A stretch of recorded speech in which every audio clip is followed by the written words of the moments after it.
उन्वान खामोश दिल की सदा। सुबह की पहली किरण के साथ गांव की पगडंडी पर शबनम के कतरे मोतियों की तरह चमक रहे थे। उन्हीं रास्तों पर एक निहायत हुसैन मासूम और सादा दिल लड़की मानूर अपने ख्वाबों को आंखों में सजाए चलती थी। इसकी बड़ी बड़ी सिया आंखें, लंबे बाल और नर्म लहजा हर किसी को अपना गिरविदा बना लेता, मगर उसके दिल में गुरूर नाम की कोई चीज न थी। मानूर के वालिद का इंतकाल बरसों पहले हो चुका था।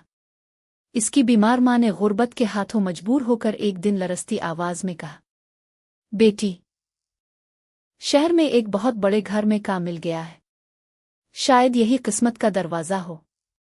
मानूर ने अपनी मां के हाथ चूमे और खामोशी से शहर जाने के लिए तैयार हो गई। शहर की वो शानदार हवेली किसी महल से कम न थी। संगमरमर की सीढ़ियां, वसी बाग और हर तरफ शान और शौकत। इस घर के मालिक हाजी फरीद थे, जिनके 2 बेटे थे। छोटा बेटा अहमद दौलत की वजह से बेहद लापरवाह, जिद्दी और शरारती था। इसे हर चीज मजाक लगती थी। जबकि बड़ा बेटा हमजा बिल्कुल मुख्तलिफ था, संजीदा, बावकार, मजहबी मिजाज और कमगो। वो कारोबार संभालता था और फजूल बातों से हमेशा दूर रहता। पहले ही दिन अहमद की नज़र मानूर पर पड़ी।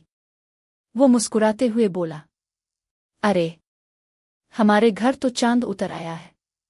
मानूर ने नजरें झुका ली। अहमद हर रोज किसी न किसी बहाने इसे छेड़ता। कभी उसके रास्ते में खड़ा हो जाता, कभी बेवजह आवाज देता, कभी हंसते हुए कहता, एक दिन तुम जरूर मुझसे बात करोगी। मानूर हमेशा खामोशी से वहां से गुजर जाती। दूसरी तरफ हमजा ने कभी इससे गैर जरूरी बात ना की। अगर कभी सामना हो जाता तो सिर्फ इतना कहता, अपना ख्याल रखना। इसके बाद खामोशी से आगे बढ़ जाता। मानूर को अक्सर लगता कि शायद हमजा इसे पसंद ही नहीं करता, बल्कि शायद वो इसे घर के दूसरे मुलाजमों की तरह ही समझता है। लेकिन हकीकत इसके बरक्स थी। एक दिन हमजा ने खिड़की से देखा कि अहमद फिर मानूर का रास्ता रोककर हंस रहा है। हमजा के हाथ बेइख्तियार मुट्ठी में बंद हो गए। वो दिल ही दिल में बोला, काश तुम्हें कभी किसी तकलीफ का सामना न करना पड़े।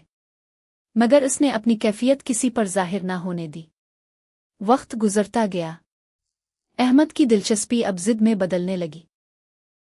वो महंगे तोहफे लाता, फूल भेजता और कभी कभी दोस्तों के सामने कहता, देखना, एक दिन यही लालकी मेरी होगी। ये सब सुनकर मानूर बेहद परेशान रहने लगी। इसने कई बार नौकरी छोड़ने का सोचा, मगर अपनी मां की बीमारी इसे रोक लेती। एक शाम हवेली में बड़ी दावत थी। तमाम मेहमान मौजूद थे। मानूर मेहमानों को चाय पेश कर रही थी कि अचानक अहमद ने सबके सामने इसका हाथ पकड़ लिया। अब तो सब जान ही जाए, मुझे यही लालकी पसंद है। पूरा हाल खामोश हो गया। मानूर की आंखों में आंसू आ गए। इसी लम्हे एक मजबूत आवाज गूंजी, अहमद, हाथ छोड़ दो। ये हमजा था। इसकी आंखों में पहली बार शदीद गुस्सा नजर आ रहा था। अहमद हंसकर बोला, किम, तुम्हें क्या मसला है? हमजा ने सख्त लहजे में जवाब दिया, मसला यह है कि इज्जत किसी की भी हो, इसकी हिफाजत जरूरी है। अहमद ने हाथ छोड़ दिया, मगर जाते जाते बोला, अगर इतनी ही फिक्र है तो खुद ही शादी कर लो इससे।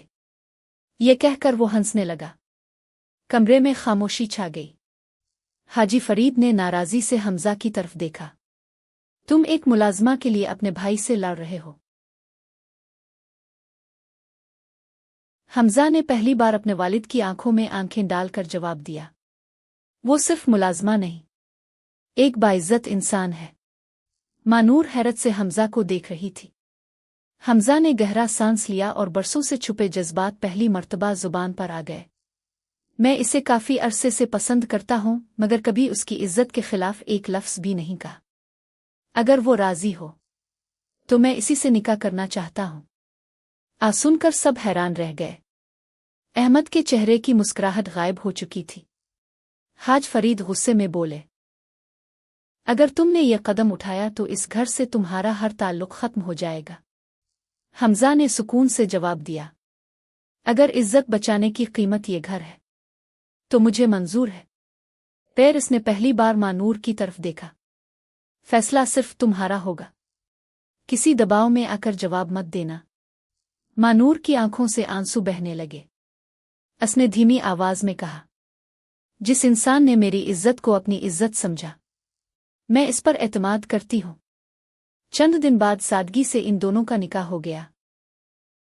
حمزہ نے حویلی چھوڑ دی۔ اس کے پاس اب نہ بڑی گاڑی تھی، نہ شاندار کمرہ، اور نہ ہی دولت کی وہ چمک۔ صرف ایک چھوٹا سا کرائے کا گھر، حلال روزی اور سکون بھرا دل تھا۔